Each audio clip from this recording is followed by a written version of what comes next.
Good morning students. Today we are going to study lens maker formula. जैसा कि मैंने आपको क्लास में मैंने बताया था रिफ्रैक्शन थ्रू स्फेरिकल सरफेस। तो स्फेरिकल सरफेस से रिफ्रैक्शन के लिए मैं एक बार फिर से एक्सप्लेन कर देता हूँ।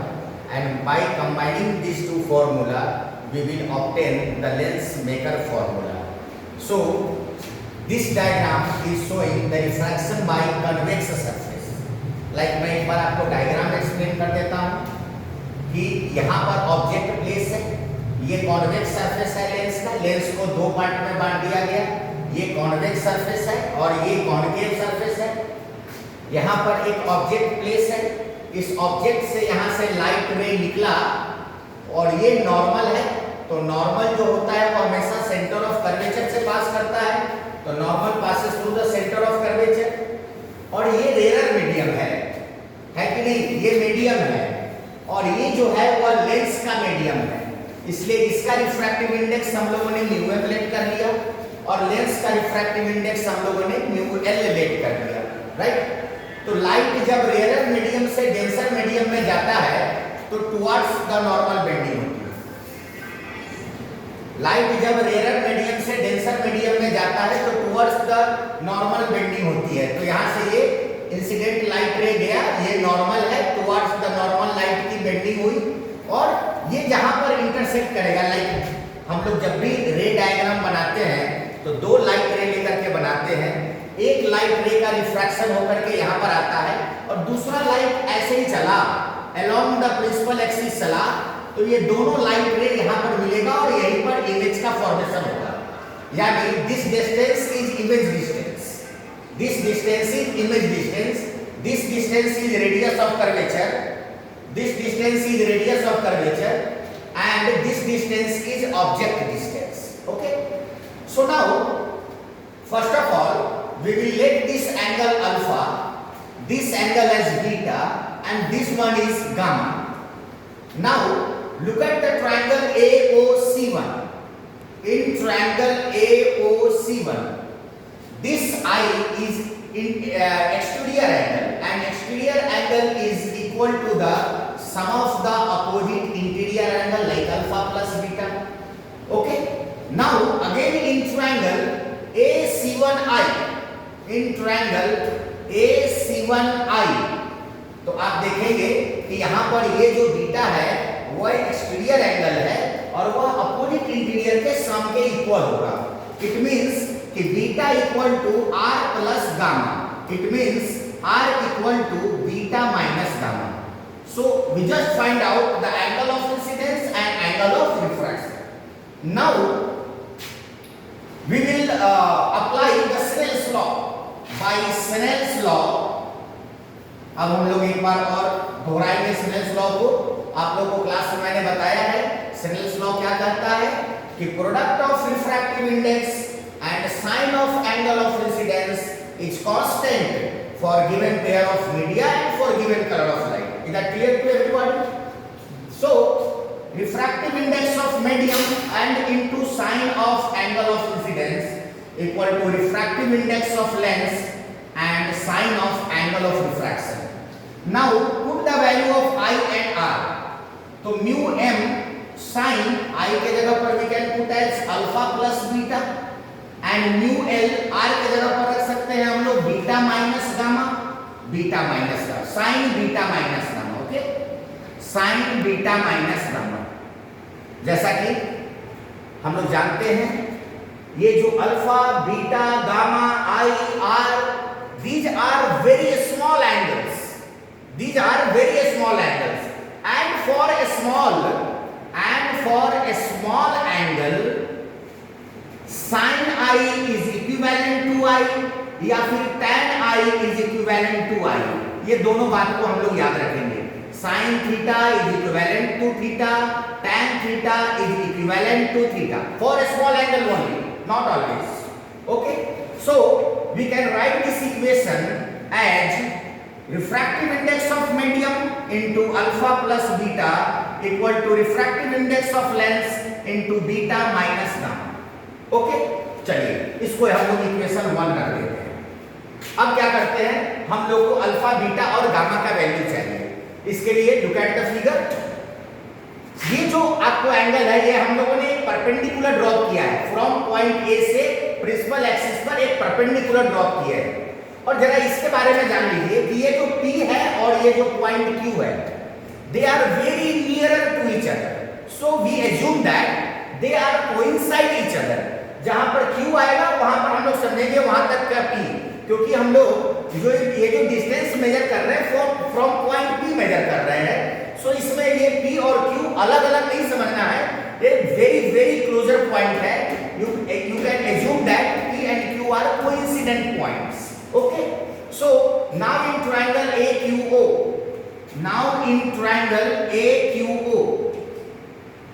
AQO, आप यहां पर निकालिए tan of alpha.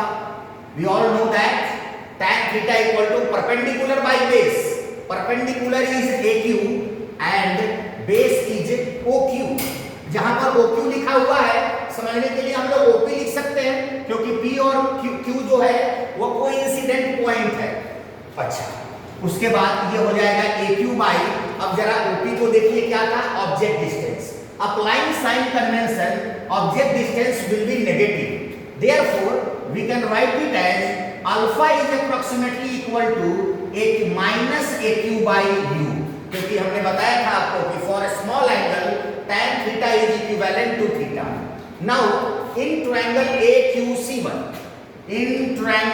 AQC1, अब AQC1 में हम लोग tan बीटा निकाल सकते हैं, तो tan of beta equal to AQ by PC1।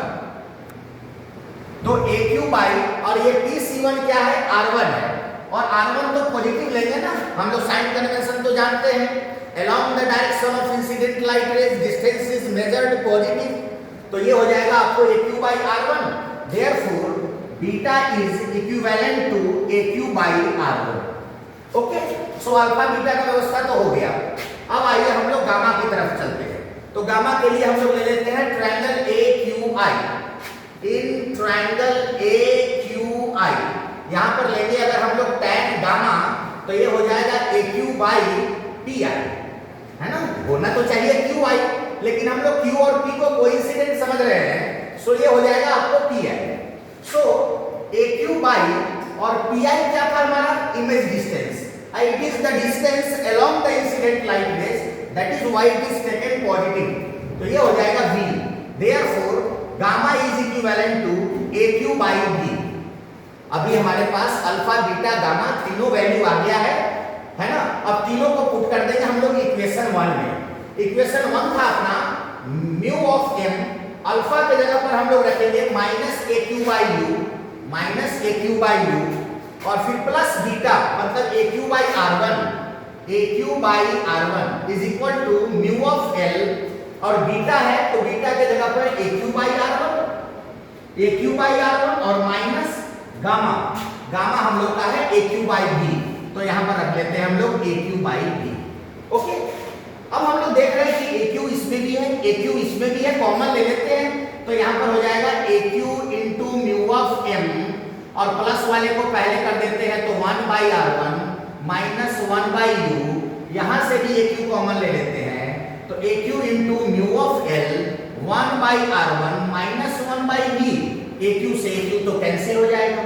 अब इसको मल्टीप्लाई कर देंगे तो mu m by R1 minus mu m by U equal to mu L by R1 minus mu L by B। अभी R1 को एक तरफ कर लो और बिना R वाले को एक तरफ कर लो, तो mu L by B minus mu m by U equal to mu L by R1 minus mu m by R1। You can take LCM and you can write it as R1 mu L by B minus mu m by U. This is the formula obtained by refraction of convex surface. Convex surface से जब refraction होगा तो ये formula obtained हो रहा है। Similarly, we will obtain the formula by concave surface. Same काम यहाँ पर हम लोग करेंगे, तो इसके लिए हम लोग यही इसको ऐसे घेर देते हैं और यहीं से स्टार्ट करते हैं। फिर हम लोग एक्सटीरियर एंगल वाली प्रॉपर्टीज को लेते हैं। लाइक आप ले सकते हैं ट्रायंगल AOP में, ट्रायंगल AOP में। और इससे पहले एक बात और समझिए, यहां पर मैंने यहां पर लिखा है कि U इक्वल टू V। इस सरफेस में जो इमेज बनाया है वह दूसरे सरफेस के लिए ऑब्जेक्ट के रूप में एक्ट करेगा, यानी इसका जो इमेज डिस्टेंस है वह इसके लिए ऑब्जेक्ट डिस्टेंस हो जाएगा। तभी हम लोगों ने इसका इमेज डिस्टेंस था V, तो हम लोगों ने इसका ऑब्जेक्ट डिस्टेंस लिखा है V, और इसलिए हम नीचे लिख दिए हैं U equal to V। Is it clear to everyone? Now in triangle AOC2, in triangle AOC2, okay, यहां पर हम लोग लेते हैं, देखिए बीटा एक्सटीरियर एंगल है, this will be equal to opposite interior angle, sum of the opposite interior angle, यानी beta equal to alpha plus i, it means i equal to beta minus alpha.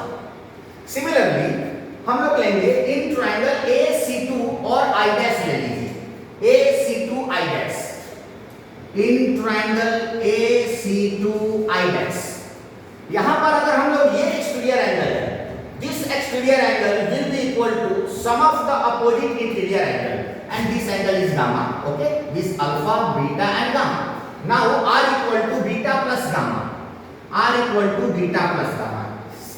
इस तरह से हम लोगों ने I और R का वैल्यू ऑब्टेन कर लिया। अब हम लोग को क्या करना था, वो tan वाला वैल्यू निकाल लेते हैं। सबसे पहले जो जैसे हम लोगों ने यहां पर किया था वैसे ही अल्फा, बीटा और गामा का वैल्यू निकाल लेते हैं। तो जरा आप देखिए इन ट्रायंगल APC2, देखिए इन ट्रायंगल APC2 आपको tan बीटा इक्वल टू हो जाएगा perpendicular by base, like AP by PC2, AP by PC2, तो AP बाई और ये PC2 कह लो इसको या QC2 कह लो, दोनों बात तो बराबर ही है, क्योंकि P एंड Q दोनों कोइंसिडेंट पॉइंट एज्यूम किए हैं, because they are very closer to each other. So this will be minus R2, applying sign convention, because incident ray का डायरेक्शन ऐसे है और आप डिस्टेंस मेजर कर रहे हो ऐसे, that is why it will be taken as negative. तो APR2 हो गया। इसके बाद हम लोग ले लेते हैं, तो दो निकल गया ना, tan बीटा निकल गया। अब यहाँ पर tan अल्फा निकाल लेते हैं। In triangle APO tan alpha equal to perpendicular by base, यानी AP by OP, tan alpha यानी यहाँ पर हो जाएगा alpha equal to AP by, और OP क्या है, V, यानी minus V, opposite to the incident light ray, है ना। तो अल्फा का भी वैल्यू निकल गया। आपको इक्वल टू तो नहीं लिख सकते, इसको हम लोग लिखेंगे इक्विवेलेंट, ओके। उसके बाद लेंगे in triangle API dash, in triangle API dash, यहां पर हम लोग लेंगे tan गामा इक्वल टू हो जाएगा AP by PI dash, AP by PI dash, यानी gamma is equivalent to AP by, अब ये PI dash. This is the final image distance, you can take it as V dash, this is the final. अब एक बात बताओ, ये दोनों lens को जब हम मर्ज करेंगे तो ये लेंस यहां पर इमेज बनाता है, और ये जो इमेज होता है वह इसके लिए ऑब्जेक्ट होता है, यानी फाइनल जो हमें इमेज दिखता है that image will be appeared at I dash. तो ये हो जाएगा आपको AP by plus V dash, तो प्लस V डैश लिखने की जरूरत नहीं है, V डैश लिखते हैं। Now we can apply the Snell's rule, तो यहां पर लिखेंगे हम लोग by Snell's rule. Snell law कहता है रिफ्रैक्टिव इंडेक्स, अब ये इधर लेंस है तो रिफ्रैक्टिव इंडेक्स ऑफ लेंस, इधर मीडियम है तो रिफ्रैक्टिव इंडेक्स ऑफ मीडियम, यानी म्यूएल, और आपको पहले से पता है कि sin theta is equivalent to theta for the small angle, यहां पर भी वही होगा। तो sin हम लोग को लिखना था I, तो I के जगह पर सीधा हम लोग लिख सकते हैं बीटा माइनस गामा, तो यहां पर लिख दीजिए आप beta minus gamma is equal to mu m, और यहां पर होता है R, तो यहां पर लिख देंगे हम लोग बीटा प्लस, अगर नहीं समझ में आए तो लिख देते हैं हम लोग यहां पर हो जाएगा sin beta minus gamma equal to mu m into sin, है ना, ये हो जाएगा आपको बीटा प्लस गामा। अब sin थीटा तो इक्विवेलेंट टू थीटा ही होता है ना, तो यहां पर हम लोग लिख देंगे mu l into beta minus gamma equal to mu M into beta plus gamma. Okay, अब ये जो हम लोगों ने यहाँ पर बीटा का वैल्यू निकाला है, beta equal to AP by minus R two, ये सब वैल्यू रख देंगे, बीटा अल्फा गामा सब का वैल्यू रख देंगे। तो यहाँ हो जाएगा म्यू एल इंटू बीटा के जगह पर रखेंगे AP minus AP by R two, और गामा किधर गया, गामा के जगह पर रखेंगे AP by we dash, AP by we dash is equal to mu M, beta के जगह पर हम लोग रखेंगे AP minus AP by R two, minus AP by R two, और फिर गामा के जगह पर हम लोग रखेंगे AP by we dash, AP by we dash, ये रख लिया हम लोगों ने। फिर आप देख रहे हैं कि एपी एपी एपी एपी ये कॉमन करके आप एलिमिनेट कर दो, ये कॉमन करके आप एलिमिनेट कर दीजिए। अब यहां पर इसको हम लोग लिख सकते हैं minus mu L by R two minus mu L by we dash equal to minus mu M by R two plus mu M by we dash. अब क्या करना है, R2 वाले को एक तरफ, बिना R वाले को दूसरी तरफ, बिना R वाले को हम लोग क्या करेंगे दूसरी तरफ, है कि नहीं। यहाँ पर क्या है हम लोग का beta minus gamma, beta minus gamma, beta का वैल्यू कितना आया था minus AP by R two, और हम लोगों को गामा का वैल्यू कितना आया था AP by we dash, AP by we dash, AP by we dash हम लोगों ने रख लिया, beta minus gamma, AP by we dash हम लोगों ने रख लिया, ठीक है ना। चलिए, तो अब यहां से इसको इधर लेके जाइए और इसको इधर लेके आइए। अगर इसको इधर लेकर के आएंगे तो ये हो जाएगा म्यू एम बाई, यहां पर हो गया आपको बीटा माइनस अल्फा, ये हो गया आपको बीटा प्लस गामा, है ना। R इक्वल टू हो जाएगा बीटा प्लस गामा, और यहाँ पर beta equal to I plus alpha, beta equal to I plus alpha, तो ये हो जाएगा आपको बीटा माइनस अल्फा, और ये हो जाएगा बीटा प्लस गामा। ओके, एक सेकेंड, तो यहाँ पर आ जाएगा आपको बीटा माइनस अल्फा, सॉरी यहाँ पर आ जाएगा बीटा माइनस अल्फा, और तब होगा यहाँ पर बीटा माइनस गामा, यहाँ पर बीटा माइनस अल्फा। अब करेक्ट कर लेना है इसको, अल्फा क्या है हमारा एपी बाई माइनस बी, तो ये माइनस माइनस हो जाएगा प्लस, और ये हो जाएगा एपी बाई बी, है ना। अल्फा है एपी बाई माइनस बी, यहाँ पर भी माइनस है, तो ये माइनस माइनस आकर के प्लस हो जाएगा और हो जाएगा एपी बाई बी। ओके, तो अब इसको रीअरेंज कर लेते हैं हम लोग ट्रांसपोज करके, तो ये हो जाएगा आपको minus mu L by R two plus mu L by B equal to minus mu M by R two plus mu M by B dash. R को आप एक तरफ कर लो, ठीक है, और इसको एक तरफ कर लो, तो ये हो जाएगा mu L by B minus mu M by B dash equal to, ये इधर आएगा तो mu L by R two minus mu M by R two. Okay, तो ये हो जाएगा आपको यहाँ से एक मिनट, अगर हम लोग माइनस कॉमन कर लेते हैं तो ये हो जाएगा R2 कॉमन एलसीएम ले लेंगे तो mu M minus mu L हो जाएगा। ओके, हो जाएगा, और इसको थोड़ा जगह बना लीजिए यहाँ पर। अब यहाँ से अगर माइनस कॉमन करेंगे तो ये हो जाएगा mu M by we dash minus mu L by V. अब ये माइनस से माइनस कट गया, यानी फाइनल जो फॉर्मूला हमको कन्वेक्स सरफेस से आया, कनकेव सरफेस से, that is mu L by V equal to mu M minus mu L by R two. इसको आप इक्वेशन फाइनल 2 कर लीजिए, ये 3 कर लीजिए। अब देखिए, कन्वेक्स सरफेस से ये रिलेशन मिला, कनकेव सरफेस से ये रिलेशन मिला।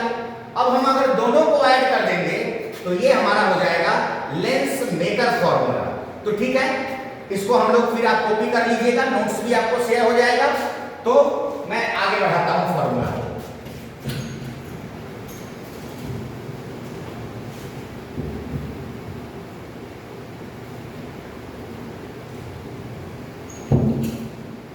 अब यहां पर लिखेंगे हम लोग by 2 and 3, by 2 and 3 for to obtain the lens maker formula, that is mu l by v minus mu m by u equal to mu l minus mu m by r1, and this one is mu m by v dash minus mu l by v equal to mu m minus mu l by कितना हो जाएगा r2।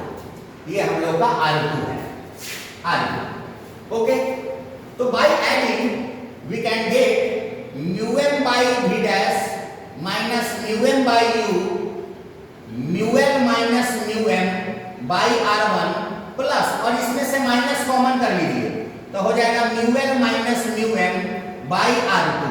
अब ये plus minus minus हो जाएगा तो इकट्ठे मिटा करके लिख देते हैं माइनस, समझ रहे हैं आप। अब यहाँ पर म्यू एम कॉमन कर लीजिए तो बचेगा 1 by we dash minus 1 by u. अगर mu L minus mu m common हो गया तो यहाँ पर बचेगा 1 by R1 minus 1 by R2। Okay, अब हम लोग लेंस फॉर्मूला में हम लोग पढ़े हैं 1 by v minus 1 by u equal to 1 by f।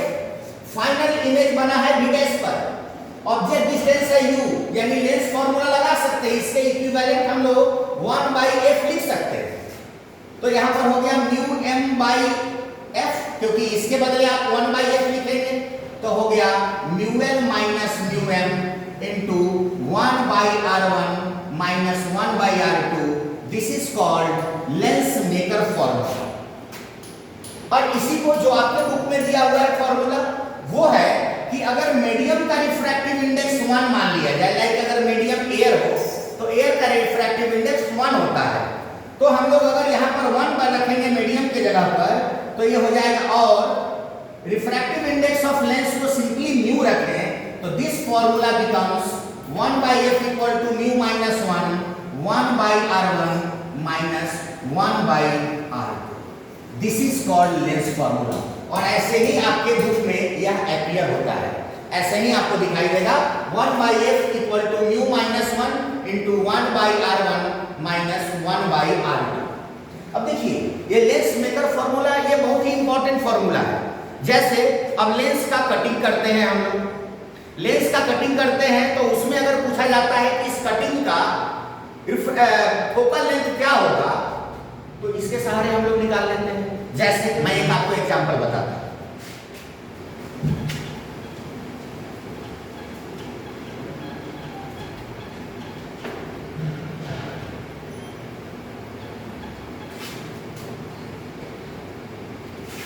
Suppose कीजिए कि आपको एक कॉन्वेक्स लेंस दिया हुआ है, एक कॉन्वेक्स लेंस दिया हुआ है, इसका फोकल लेंथ f पता है आपको। अब आपको कहा जा रहा है कि लेंस को कट कर दिया गया, ये जो कलर्ड पार्ट है उतने का फोकल लेंथ, मतलब ये सब अब नहीं है, केवल इतना ही है। इस कलर्ड पार्ट का फोकल लेंथ क्या होगा f के टर्म में बताइए। तो इसके लिए lens maker formula, lens maker formula हम लोग जानते हैं कि 1 by f equal to mu minus 1 by R1 minus 1 by R2 होता है, करेक्ट है। अब एक बार बताइए, दोनों तरफ से तो कर्वेचर सेम है, ये इक्वी कन्वेक्स है, ये इक्वी कन्वेक्स है, दोनों तरफ से कर्वेचर सेम है, मतलब R1 equal to R2 equal to R है, ठीक है, कोई बात नहीं। तो जो नया फोकल लेंथ होगा उसको f डैश लिख लेते हैं। चूंकि मटेरियल सेम है, लेंस जिससे बना है वो मटेरियल सेम है तो रिफ्रैक्टिव इंडेक्स तो चेंज होगा नहीं, रिफ्रैक्टिव इंडेक्स म्यू का म्यू ही रहेगा। तो यानी कि म्यू माइनस 1, बस R1 के जगह पर आपको R रखना है और R2 थोड़ा सा दिमाग यहाँ पर साइन कन्वेंशन में लगाना है। आपने देखा था इसके लिए रेडियस ऑफ कर्वेचर नेगेटिव था, लेकिन फर्स्ट केस में रेडियस ऑफ कर्वेचर पॉजिटिव था, मतलब जो ये R2 लेंगे वो नेगेटिव R लेंगे साइन कन्वेंशन के हिसाब से, यानी ये आ जाएगा आपको 1 by f dash equal to mu minus 1 और 1 by R plus 1 by R।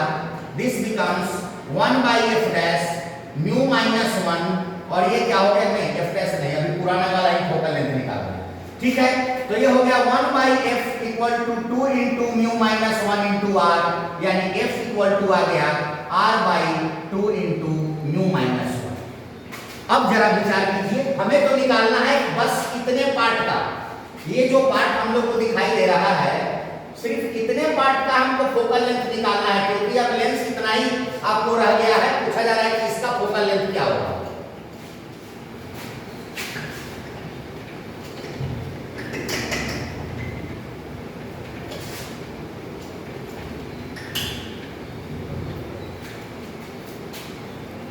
इसका फोकल लेंथ क्या होगा। तो अब हम लोग मान लेते हैं कि नया जो लेंस हम लोग बना रहे हैं उसका फोकल लेंथ अगर f डैश हो तो 1 by f dash, refractive index change होने वाला नहीं है।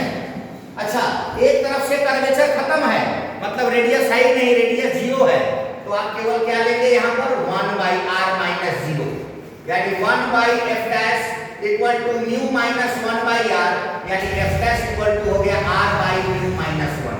ये इक्वेशन 2 कर लीजिए, ये इक्वेशन 1 कर लीजिए। अब इक्वेशन 1 को आप 2 से डिवाइड कर लीजिए, अभी पता चल जाएगा।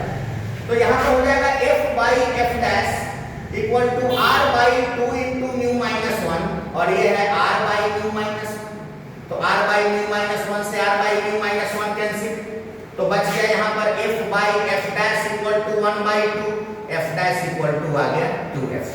यानी कि ये जो हमारा नया वाला लेंस बना उसका फोकल लेंथ कितना हो गया 2f। यानी मोरल ऑफ द स्टोरी ये है कि अगर आप लेंस को सपोज करो ये एक लेंस है, इसको जब आप हॉरिजॉन्टल प्लेन से कट करते हो इसका कर्वेचर चेंज नहीं होता। अगर इस पूरे लेंस का फोकल लेंथ f था तो ये आधे का भी फोकल लेंथ f ही होगा, क्योंकि कर्वेचर चेंज नहीं हो रहा है। लेंस मेकर फार्मूला कहता है आपको 1 by r1 minus 1 by r2, यानी focal length of the lens depend on the refractive index and radius of curvature. But यहाँ पर तो हॉरिजॉन्टल प्लेन से कट करने पर रेडियस ऑफ कर्वेचर तो चेंज नहीं हो रहा है, that is why it's focal length remains same. But when you cut the lens in this way in by a vertical plane, अगर इसका फोकल लेंथ f होगा तो इसका फोकल लेंथ 2f हो जाएगा। ये आधे का फोकल लेंथ ऐसे ऐसे जो बनेगा दो अलग अलग लेंस, इसका भी फोकल लेंथ 2f हो जाएगा और इसका भी फोकल लेंथ 2f हो जाएगा। तो हम लोग को बस इतना ही बात याद रखना है कि जब आप हॉरिजॉन्टल प्लेन के द्वारा कट करते हैं तो फोकल लेंथ में कोई बदलाव नहीं होता है, focal length remains same. But जैसे ही आप इसको वर्टिकल प्लेन से कट करते हो तो फोकल लेंथ में बदलाव हो जाता है, फोकल लेंथ इसका डबल हो जाता है। अगर लेंस को आप दो पार्ट में बांटते हैं तो focal length of the lens becomes double. Okay, चलिए तो ये बात हो गया lens maker formula and cutting of lenses के बारे में। एक बार हम आपको क्लास में भी पढ़ाए हुए थे, बट टू है ना for the clear concept I revise it, है ना। सो आपको अब देखिए आगे हम लोग थोड़ा सा कॉम्बिनेशन ऑफ लेंस के बारे में समझ लेते हैं, ये हम लोग का टॉपिक कंप्लीट हो जाएगा। अब कॉम्बिनेशन ऑफ लेंस के बारे में देखिए, लाइक अगर दो थिन लेंसेज को कंबाइन कर देते हैं, दो थिन लेंसेज को कंबाइन करते हैं तो क्या फर्क पड़ता है, उसके फोकल लेंथ पे क्या फर्क पड़ता है। जैसे सपोज कीजिए कि एक लेंस ये है, दूसरा लेंस ये है, इन दोनों को आपने कंबाइन कर दिया, लाइक इसका फोकल लेंथ f1 है, इसका फोकल लेंथ f2 है। थोड़ा ध्यान से देखना है, थोड़ा फोकस करके देखना है इसको। सपोज कीजिए कि ऑब्जेक्ट यहाँ पे रखा हुआ है, अब इस लेंस के द्वारा जो भी रिफ्रैक्शन होगा तो रिफ्रैक्शन मान लीजिए ऐसे होगा। मान लीजिए यहाँ पर इमेज बना रहा है, अगर ये अकेला लेंस रहता तो यहाँ पर इमेज बना रहा होता, मान लीजिए कि ये इमेज डिस्टेंस b होता, ठीक है, यहाँ पर इमेज बना रहा होता। लेकिन हमने एक और कन्वर्जिंग लेंस ही लगा दिया है, इसका मतलब है कि यह यहाँ से और कन्वर्ज कर जाएगा, मतलब फाइनल इमेज यहाँ पर अपीयर होगा। कहने का मतलब है कि अब इसका जो इमेज डिस्टेंस होगा वो मान लेते हैं b डैश, हमको अपीयर जो होगा इमेज वो यहाँ पर दिखाई देगा इस डबल लेंस के कारण, और ऑब्जेक्ट डिस्टेंस हमारा यही रहेगा, ऑब्जेक्ट डिस्टेंस यही रहेगा। तो अब हम लोग लेंस फॉर्मूला अप्लाई करते हैं 1 by 1 फॉर लेंस 1। ये मान लीजिए लेंस 1 है, ये लेंस 2 है, तो हम लोग फॉर लेंस 1 में हम लोग लेंस फॉर्मूला अप्लाई करते हैं। लेंस फॉर्मूला होता है 1 by v minus 1 by u equal to 1 by a। तो पहला वाला जो लेंस है वो तो v डिस्टेंस पर ही इमेज बनाया है, तो ये हो जाएगा आपको 1 by v minus object distance उसका u है इक्वल टू 1 by f1।